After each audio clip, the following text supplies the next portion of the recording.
মজাদার লোভনীয় এই ছোট মাছের চচ্চড়ি দেখে কিন্তু লোভ লাগছে। হ্যালো এভরিওয়ান, আসসালামু আলাইকুম। নতুন একটা ভিডিও নিয়ে চলে আসলাম। দেখলেন তো, মোয়া মাছ আর বেগুন আর আলু একসঙ্গে কড়াইতে নিয়ে নিলাম। আলু আর বেগুন ঝুই করে কেটেছি। এটা কিন্তু বগুড়ার ছোট আলু। তো দিয়ে দিচ্ছি পেঁয়াজ। পেঁয়াজের পরিমাণটা একটু বেশি দিতে হয়।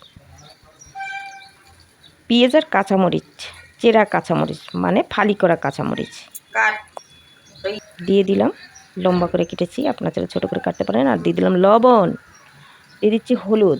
আমি সব কিছুই পরিমাণ মতো দিচ্ছি, যেহেতু আমার মাছ অল্প তো পরিমাণ মতো দিতে হবে। আর দিয়ে দিলাম জিরা, কাঁচা জিরা গুঁড়ো করা, আপনারা বাটা জিরাও দিতে পারেন। দিয়ে দিলাম মরিচ গুঁড়ো, এটা কালার আসবে এবং স্বাদও বাড়াবে।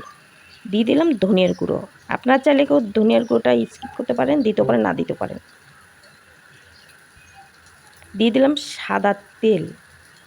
বলছিলাম না বন্ধুরা, সামান্য কিছু মশলা দিয়ে এত স্বাদের রান্না, বিশ্বাস করেন একবার রান্না করলে বুঝবেন। এখন আমি মাখিয়ে নিচ্ছি।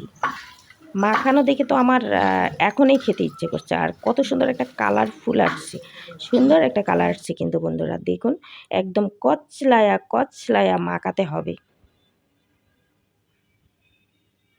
মাখাতে মাখাতে একদম সবজিগুলো, আলু আর বেগুন আর যে পেঁয়াজ আর কাঁচামরিচ নরম করতে হবে, কারণ ছোট মাছ তো। তো মাখানো হয়ে গেল আমার। এখন দিয়ে দেবো ওই মোয়া মাছগুলো। মাথা ফেলিয়ে নিয়েছি, কারণ মাথা অনেকে পছন্দ করে, অনেকে পছন্দ করে না। আমি আবার পছন্দ করি না। আপনারা যদি খেতে পছন্দ করেন তাহলে নেবেন, তবে মাথা খাওয়া অনেক ভালো, চোখের পাওয়ার বাড়ে।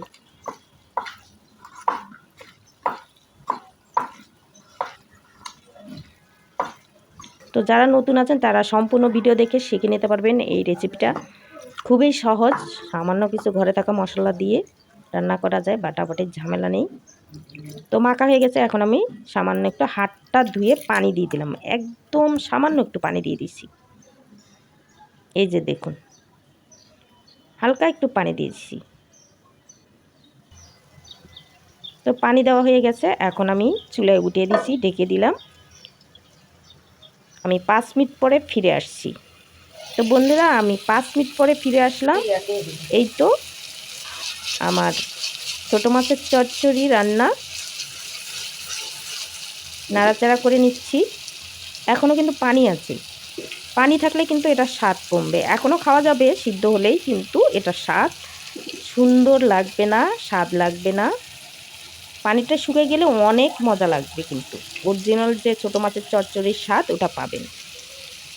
এই যে কত সুন্দর হয়েছে, দেখুন কত সুন্দর হয়েছে ছোটো মাছের চচ্চড়ি, মানে মোয়া মাছের চচ্চড়ি।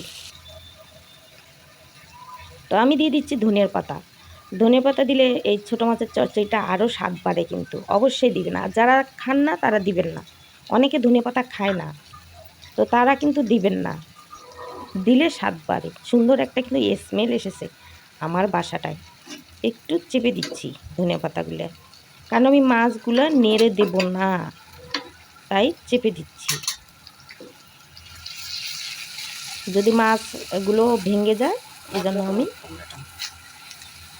চামচ বা খুন্তা দিয়ে নেড়ে দিচ্ছি না, এভাবে আমার গরম লেগেছে উলট পালট করে নিচ্ছি। তো আমি ঢেকে দেব 1 মিনিটের জন্য। 1 মিনিট পরে আবার ফিরে আসছি বন্ধুরা। মাঝখানে একটু উঠে দেখলাম যদি পুড়ে যায়, এই জন্য। তো আবার দেখাচ্ছি উঠায়া, এই যে দেখুন কত সুন্দর হয়েছে। ধনেপাতার কালারটা এখনও ঠিক আছে, ঢেকে দেওয়ার পরও সুন্দর একটা স্মেল বের হয়েছে বন্ধুরা। দেখুন একদম তেলগুলো উঠে আসছে, তার মানে নিচে যে পানি ছিল পানিটা শুকায় গেছে। সত্যি বলছি, দেখে আমার খুবই লোভ লাগছে বন্ধুরা। এভাবে আপনারা রান্না করে খেয়ে দেখবেন কত মজা। তো ভালো থাকবেন, আল্লাহ হাফেজ।